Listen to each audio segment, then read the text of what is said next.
Thank you for being here. I'm Lawrence, and thank you for the introduction. I'll first tell you a little bit about myself, how I got into this. I grew up in Las Vegas and went to college at UNLV and started out as an accounting major. Did that for 3 years and was absolutely miserable by the end of 3 years. And decided to take a journalism class. And it was, first of all, a lot easier than accounting and a lot more fun. Because primarily it is solving mysteries. At its best, it's solving mysteries. You know, things you are curious about, you can pursue, and things like that. And when I was a student there, I was working for the student paper, and there were a number of horrible things that happened, so I got some pretty good clips. And I got an internship at the local paper, covering the night cops shift. So you can imagine what that was like. It was a lot of like celebrity arrests, a lot of like horrible, murders and things like that. A lot of talking to cops all day long. I pretty much talked to cops and criminals all day long. From there, I did a big investigation into police shootings there. This was back in 2011. This was before Ferguson or anything like that. I spent a year just doing that. I didn't really work on anything but that, this big investigation into police shootings. And I'm going to give a brief plug for journalism because it has taken some hits in the last year, really the last 18 months. And not undeservedly in some respects, I'll admit. But when journalism is at its best, it's representing the working class people who are not in power, and you're supposed to basically question people in power about stuff. And there's not a lot of people doing that anymore, really, in this country. Nobody gets paid to do that anymore. Newspapers have been hit hard. And so if you don't subscribe to your paper, I would recommend it, even if it's online. And that's my plug, and I'll stop with that. Thank you. Thank you. So, mysteries. We do, at the Post here, there's various kinds of mysteries we investigate. Reporters primarily rely on sources of information.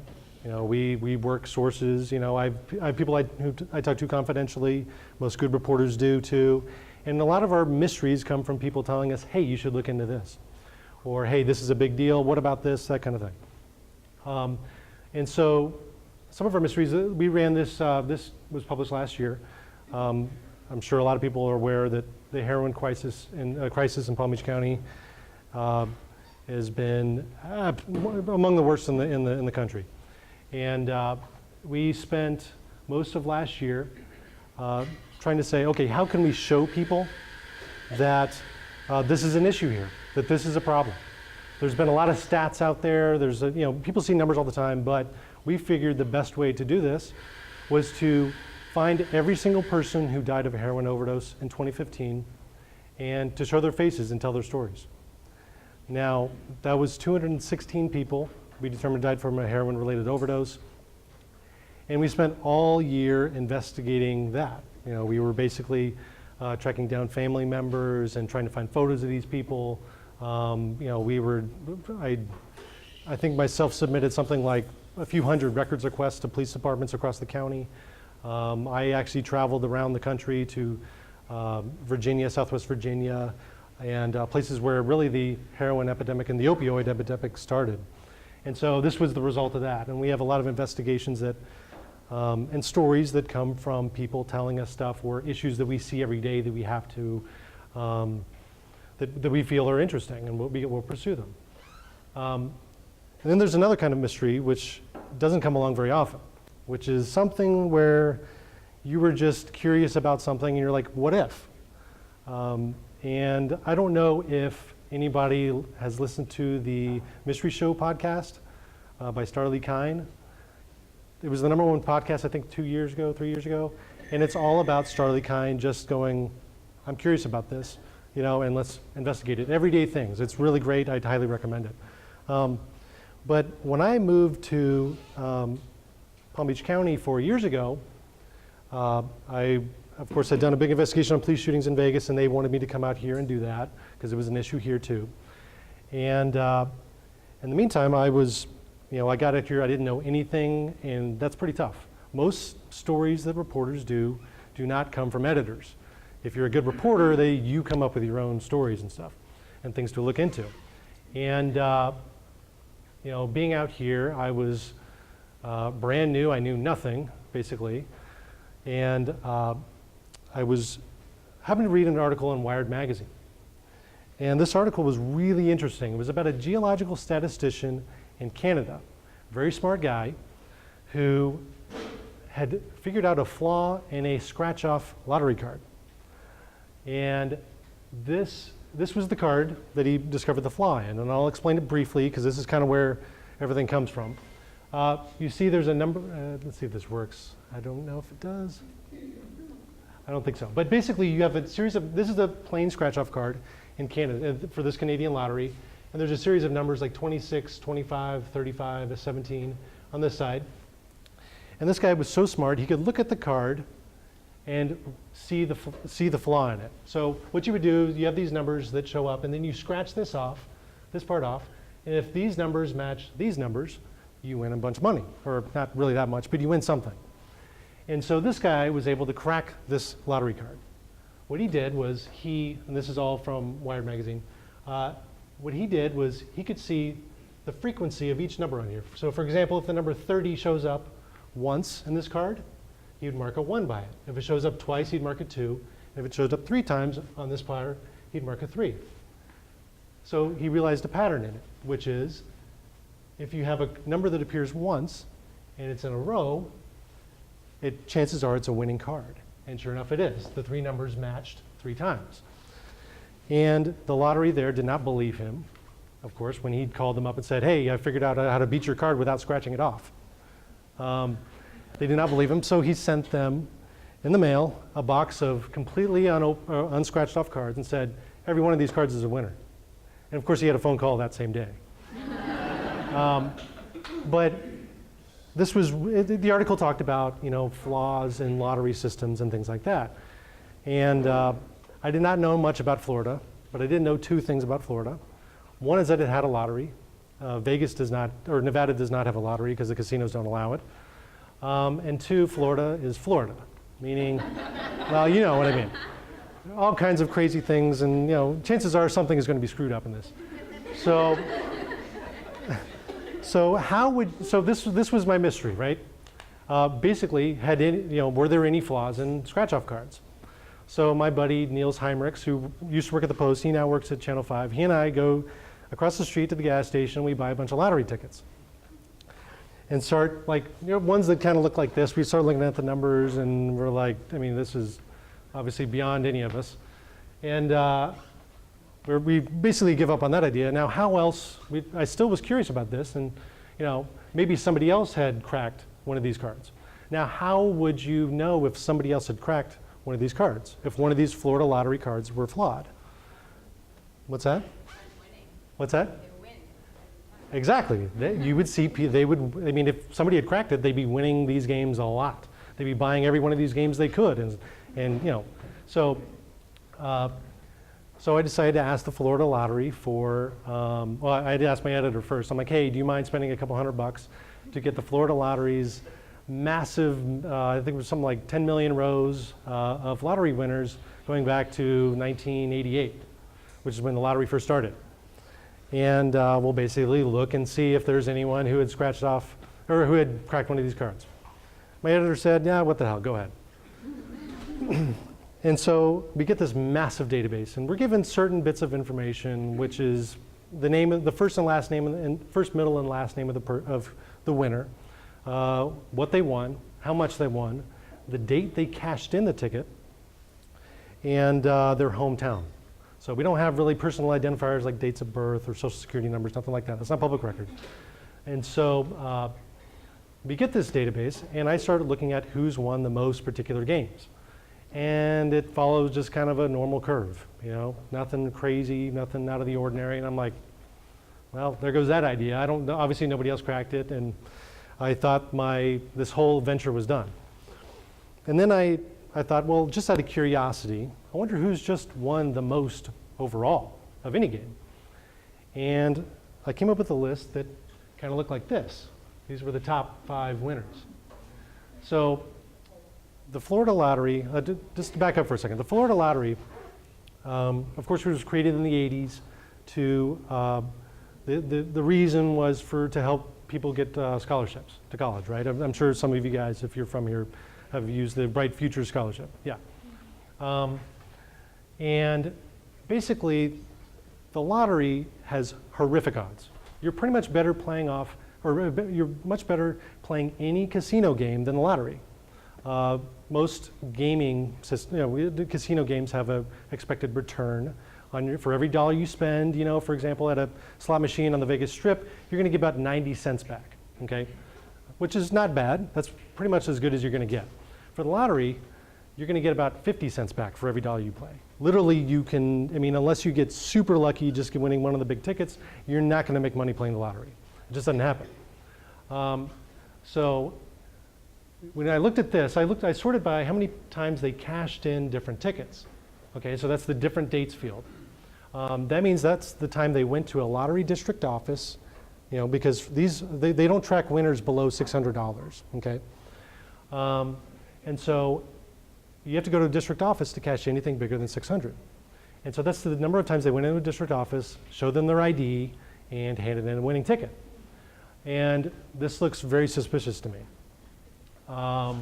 They obviously didn't win a ton. You see their winnings. They won 252 times, and the top winner won $720,000. It's not, that's a lot of money, of course. I wouldn't be, but you think if you won 252 times, you'd win more than that.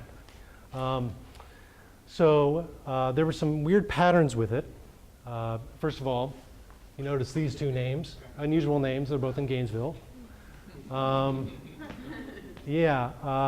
will come up. This guy, Lewis Tillman Johnson, he lives right here in the middle of that cluster right there. These are all the stores he won from.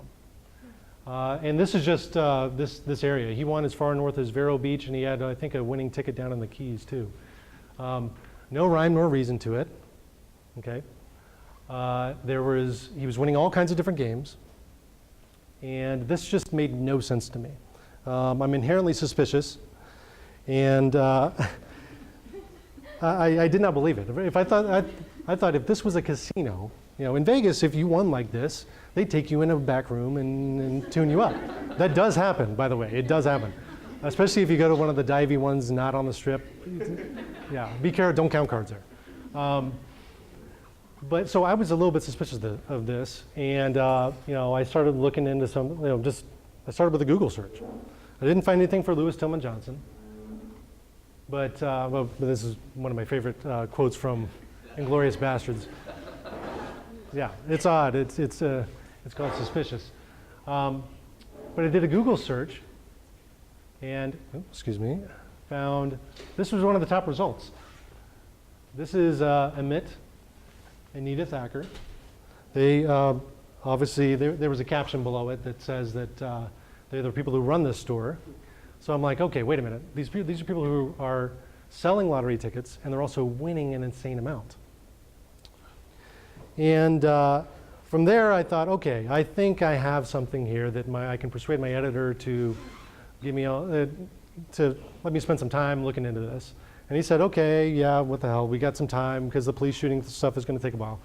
So I start by finding out more details about these people. I start looking into where they work. I drove across the country tracking down these people.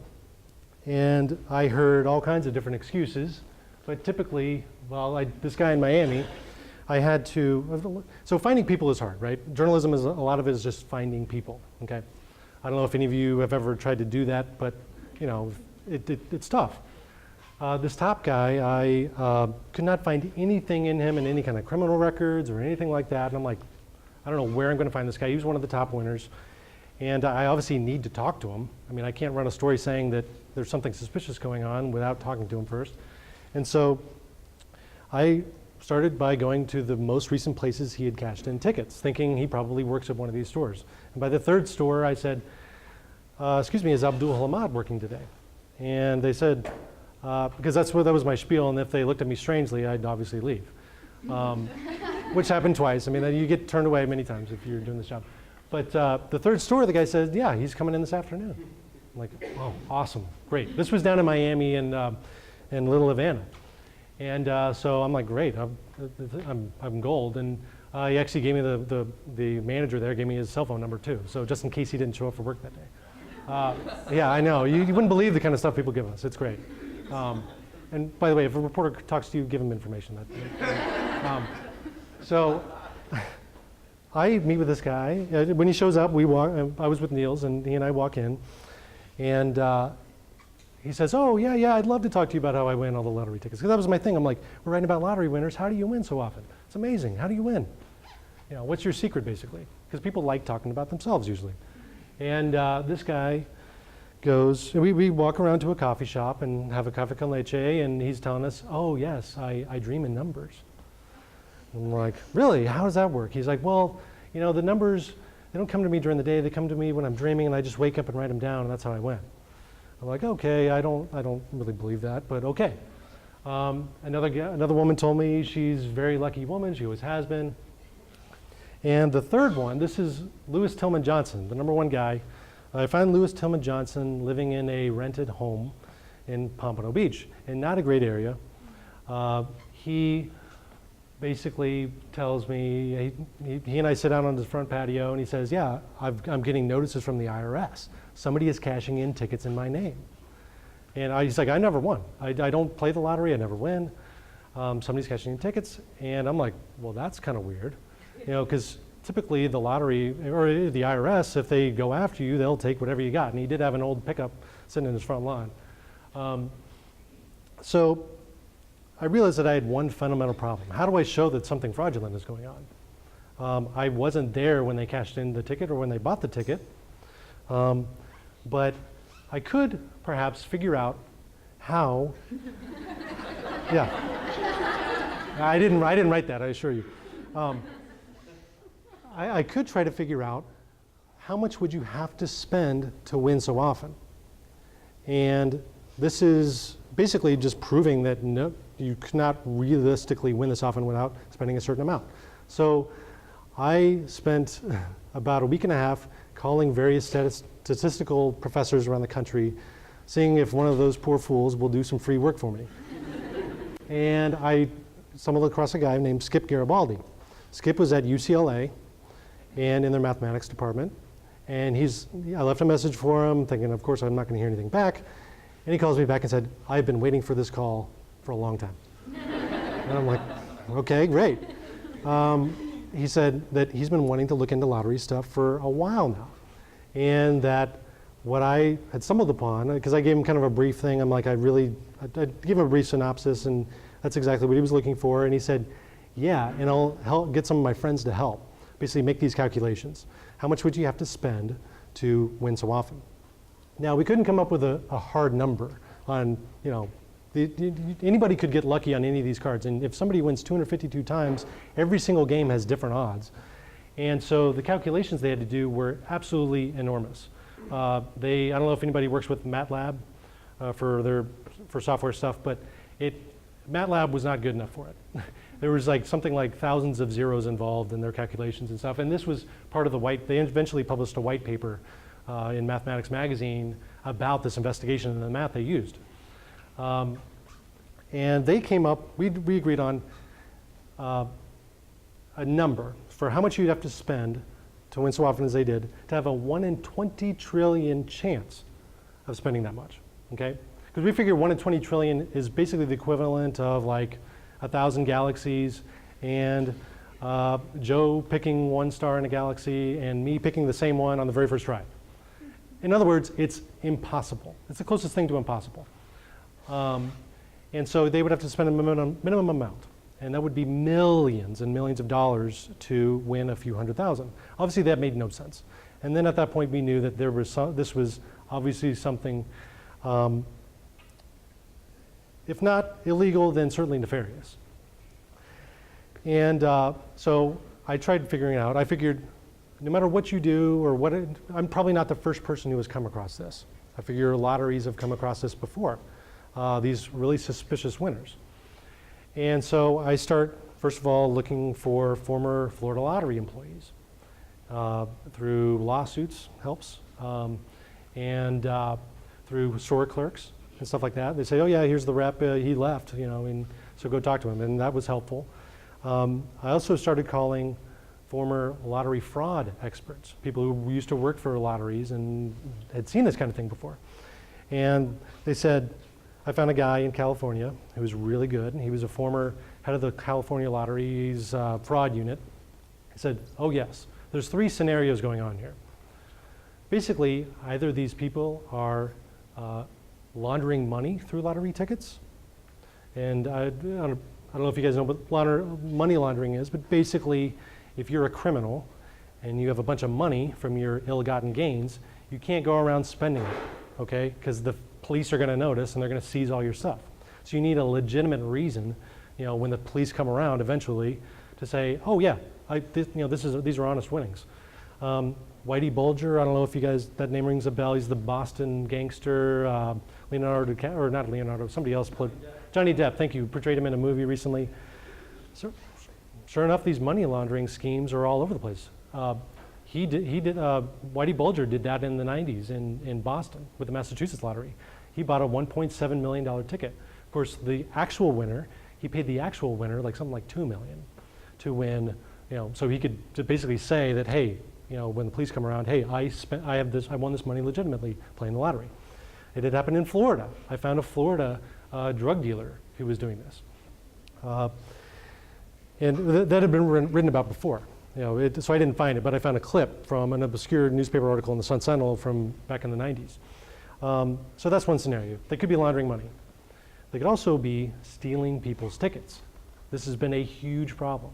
So to learn how people play the lottery, I spent a lot of time going to stores and talking to people, just sitting by the counter at stores that were friendly to me, that didn't mind me talking to their customers. And a lot of these people who play heavily, and if you look at their winnings, you would think that they won heavily. 252 wins, you're gonna have to be playing all the time. So how these people play the lottery heavily is they'll buy a ton of tickets, and they often won't scratch them off. They'll just scratch off the barcode, because that's what gets scanned. So they would scratch off the barcodes on the tickets, hand them over to the cashier, and the cashier has a terminal. You've probably seen them before, the lottery terminals, and the lottery terminal faces the lottery attendant. So you give all the tickets, the lottery attendant puts them in the machine, and they spit out, and there's some kind of result. Either you win or you don't. And basically, it's up to the lottery attendant to tell you if you won or not. And this is something that the California lottery guy was telling me, this is a rampant problem, just ticket theft. And some lotteries have done some things to remedy it, and Florida had not. A third scenario was something else, which turned out to be more often, this third thing is more the cause of these wins than anything else. So when I looked at these wins, I saw that almost all of them were between $600 and $5,000. And that's kind of weird because, there's a ton of lottery games where you win $6,500 or $7,000 or $10,000. And I thought, that doesn't make a lot of sense. Why would they be, why is it almost exclusively between those two numbers? And it turns out that when you go to a lottery district office and you give them your $1,000 ticket, for example, they're going to give you $1,000 back. But if you go in for a $10,000 ticket, they're going to run you through their system, and see if you owe any debts, child support, basically, college loans, anything like that. If if you owe money to the state of Florida, they're going to take that money out and give you the rest. So that's an incentive for a lot of people to not cash in their own tickets, right? Because you would want somebody else to cash in your ticket at that point, because you have somebody who has got a clean record, or they're not going to take out your money. So I go around and basically I think I'm onto something here, and I go to I drive up to Tallahassee. I scheduled an interview with the then Lottery Secretary Cynthia O'Connell, and she gives me this answer, which is, that's what the lottery is. I said, how could these people be winning so often? Doesn't make sense. She's like, that's what the lottery's all about. You can buy one ticket and you become a millionaire. I'm like, no, that's not how it works. First of all, none of these people were millionaires. And so it turned out that we publish, and 3 days, or no, we publish on a Sunday, saying these are basically completely suspicious, wins. It's probably fraud. We can't directly prove that it's fraud because we weren't there when the transactions took place, but it's probably fraud. And so 4 days later, no, it was on a Wednesday. We published on a Sunday. On Wednesday, this is Louis Tillman Johnson's store, ACAL Market in Pompano Beach. ACAL Market used to have a check cashing operation that was shut down because they were laundering money for the mob. And so the lottery still didn't mind that, and they had them selling tickets there too. And I'd gone to ACAL Market many times to try to talk to those people, and they'd thrown me out many times. But basically, they started raiding all these stores that we've written about, the Thackers and Louis Johnson's stores and all these other stores. They started removing the lottery machines, and I all of a sudden started getting calls from people within lottery security saying, yes, thank you, first of all. And secondly, we've been complaining about this for a really long time, and the lottery has done absolutely nothing about it. You don't get those calls every day. And so we started digging into it more. We started asking for records on these winners, and we found that, and these store owners, and we found that, oh yeah, these people there have been many accusations about stealing lottery tickets. The lottery security people themselves had done the same analysis I did, and basically the lottery didn't want to shut down their stores. So we did several follow-up stories on that, and they've made several arrests and things, and it's funny because in journalism there's a lot of I don't know about groupthink, but there's a lot of sharing of ideas. And so after I published, reporters in all these states did their own analysis, found the exact same thing. Turns out this was happening rampantly everywhere. Basically, these were lotteries were turning a blind eye to this. Their security measures were absolutely lapsed. They didn't care, basically, because people kept buying lottery tickets. They only care about selling lottery tickets. They don't care what happens after they sell the lottery tickets, really, because their internal mandates require that they sell a certain number of tickets each year. And so basically, I had some people upset with me, the lottery security people. That woman, Cynthia O'Connell, has now left because she was found to have been spending personal Vegas trips and things like that on her company credit card. So she's gone. Now, if I don't know if you do have a winning lottery ticket, but if you do and you scan it through the machine, it'll make a chime now. That was one of the security measures they implemented. They now do consistent, or they're supposed to be doing, and I should probably follow up, but because they're probably not doing it, but what they're supposed to be doing is they're going to be doing the same analysis I did. Turns out that in Canada, they actually adopted software to do the same analysis easily. And so it's just an automatically generated report that their security people can say, hey, this is really weird. They now do anonymous, basically they'll have their security people will go up to lottery convenience stores and stuff and say, here's my winning tickets, can you scan them for me? And see if the person steals it or not. There have been a few arrests from that. And so this was just one kind of fun, basically, investigation. It wasn't terribly serious, but it was something that, why I love journalism, basically. It's something that is fun. I mean, most jobs don't let you just, go along and basically pursue what you're curious about. So science you can, journalism you can, but not a lot of stuff you can. So I don't know, if you have any questions, I'm all for it. Let's give it up for Laura. Yeah.